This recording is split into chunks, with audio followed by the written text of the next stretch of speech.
Oh, it is working. Well, long time no see.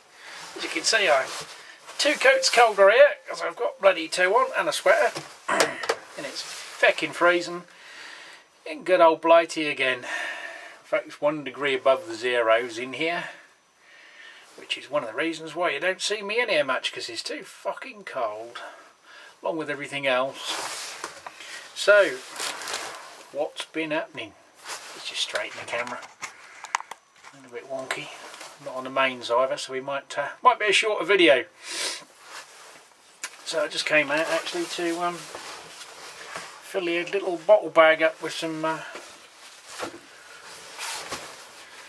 more bottles, just a little bit of variety to keep in the fridge. What's happened since last time I was on? When was that? November time. I done me 2 kits, and well, they're still in the keg, still drinking them.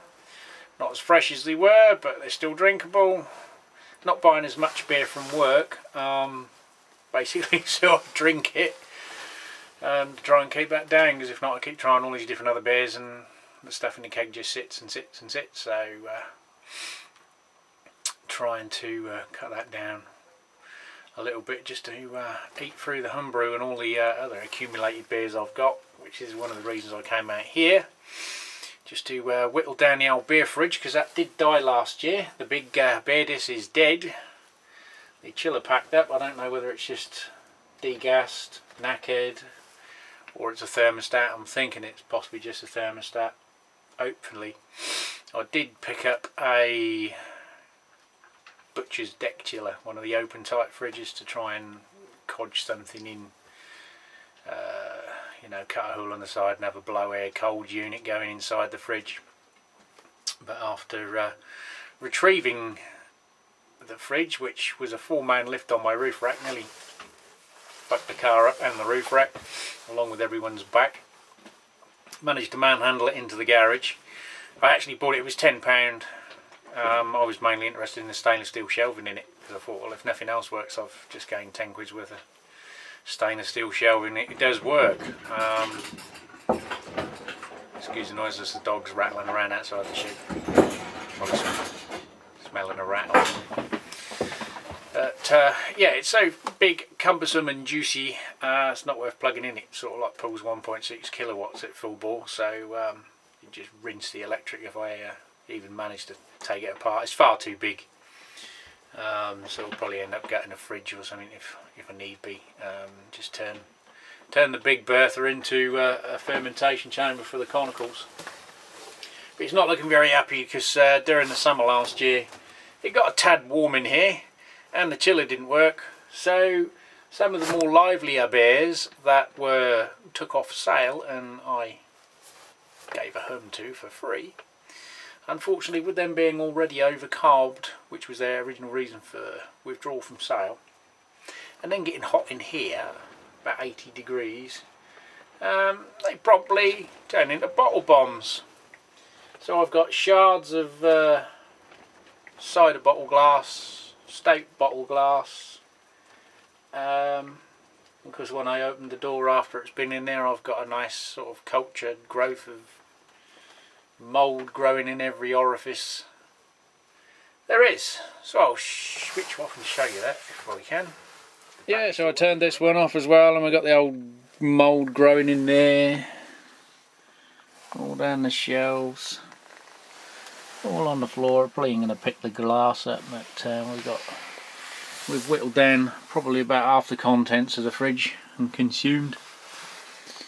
But yeah, there's various ones in here, and the same happened in this one as well down there. I don't know if you can see it, but we've got about 40 bottles of Duchess Burgoyne sour ale in the bottom of the other fridge, and they went pop as well. So I've got sour beer growing everywhere. So I'm going to try and nail a few more of these in the fridge in the house and give them their last resting place. That to contend with. So not a lot else has really been going on. And also cheers, shout out to Narrowboat Brewer. I won his contest by default. The default being Ant Rogerson didn't want the beer. I think he just pipped me to the post by a point or two on his dog breeds. So I won the draw and received his beers, which I've still got settling. We might get round to one of those in the latter half of this thing if I don't waffle on too long. But yeah, we have sort of been not building. I know Mark from Hoverdog sort of asked me how I was getting on, and basically no, it isn't getting on at all. It's still all in bits. Now, obviously it's not conducive weather to being out here. When I spend all week working in a warehouse, it's barely above getting freezing. The last thing I want to do is get home, which is also unheated because the heating's knackered, just come out in a cold shed and piss about drilling holes in cold steel. So no, nothing really been going on. I'm on holiday soon, but all of the projects from last year that sort of turned out a bit of a failure, we didn't get round to them. So sort of house projects are still at the forum really. Brew shed, brew build is on the very much the back burner along with everything else, which is why you haven't been hearing much from me, because I've got nothing really to update you with. So I'm trying to whittle down the beers so I can start brewing again, but I did sort of toy with the idea of getting an all-in-one system that I can use in the house. I can hopefully get one sort of trade price, but I missed the boat on that one, shall we say. So we're still keeping our eyes to the ground. We still pick up the odd bargain, as you've probably seen on the old BrewTube Facebook thing.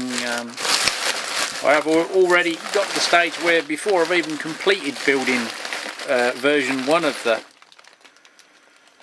Herms build, somewhere down here there's a new power meter. Before the other one's even gone wrong, if it still works. There's a 6-way one, so that'll well, I was at a little niggle with the other one with the voltage reading's not quite accurate. It's reading a little bit low. Hopefully this one will be a little bit better, and this also tells you how many watts you're pulling and your power factor and all that sort of techie shit us blokes like. And I also bought some stainless steel 300mm pipe BSP threads. I was after some, well, I found these were actually cheaper than the 200mm lengths. These are about a foot a piece. I already had them to make a keg washer as soon as I'd started kegging. So I needed a pump. I picked up a beer pump, and it's focusing. I can't be able to turn the thing around, but yeah, it's a real old beer pump there. So we got that as another project that I probably won't get to complete this year. We got one of those ball, rotating ball fucking stainless steel things, which I originally bought that for a CIP for me Chronicle fermenter, which is another thing I've got to do, is drill a hole in a 3-inch tri-clamp blanking plate and do that. So hopefully this pump will be a dual purpose. It'll be used for a cleaning in place and a keg cleaning washy pump thing, along with this various pipe, which also got me thinking, these didn't work out a lot more for 4 of these. It was cheaper than buying 5-metre length of the silicone hose.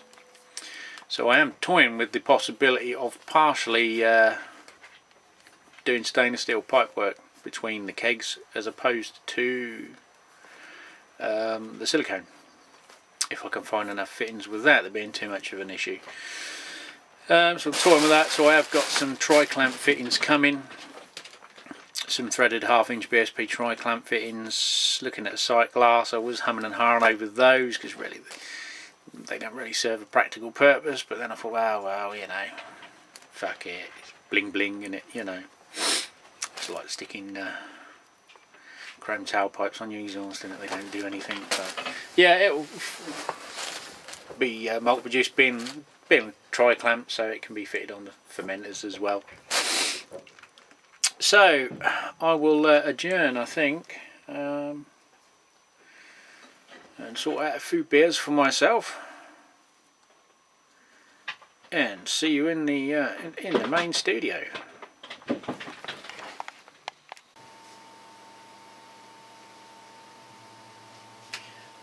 yes, back at the old pub, homebrew styly.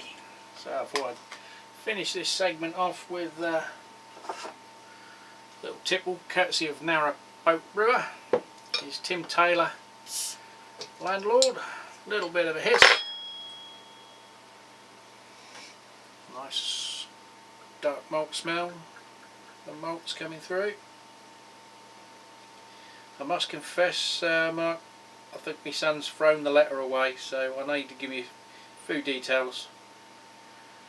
I know one had got to be left a wee while. There's not too much sediment coming through here, so look at that. Not too bad. Looks like a Timmy's.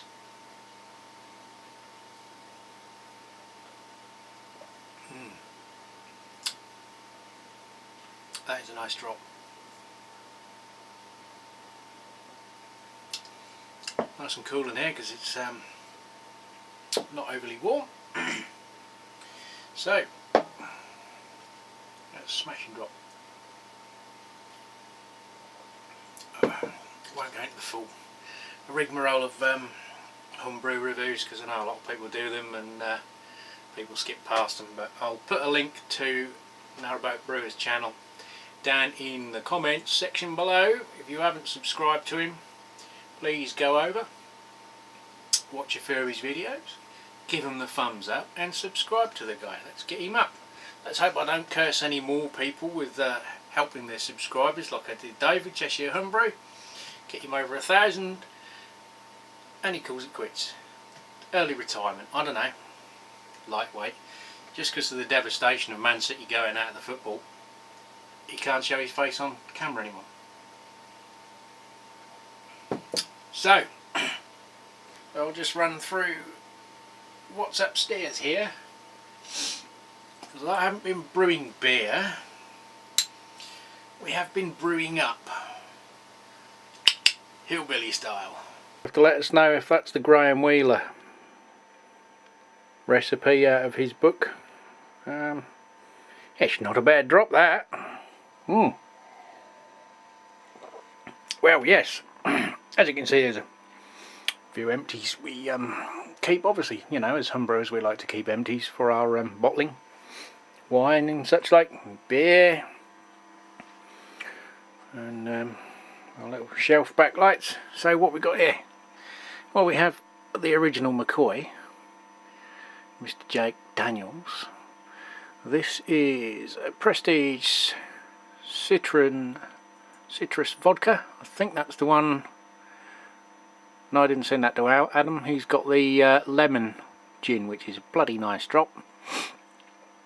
Still Spirits straight whiskey. We've got the Queensland Gold Rum, which is supposed to be a bit like Bundaberg. This is a Prestige London Dry Gin, single malt whiskey, and a coconut rum. And this is a Tennessee Bourbon, not a whiskey, so it's not a Jack Daniels. That is a real nice oakiness to that one. They've been in the bottle about 5 or 6 weeks, the whiskies and rums. The other ones have been a couple of months. They do seem, if you're using those essences, to they need at least a week in the bottle to get the full flavour. So we haven't been completely brewless. Yeah, so we will shall we do a rusty? Makes you seasick.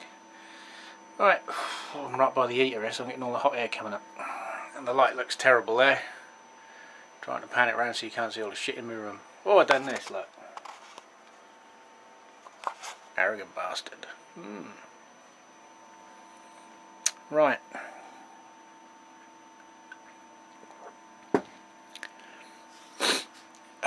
Right, I'll update you with a future Homebrew Wednesday,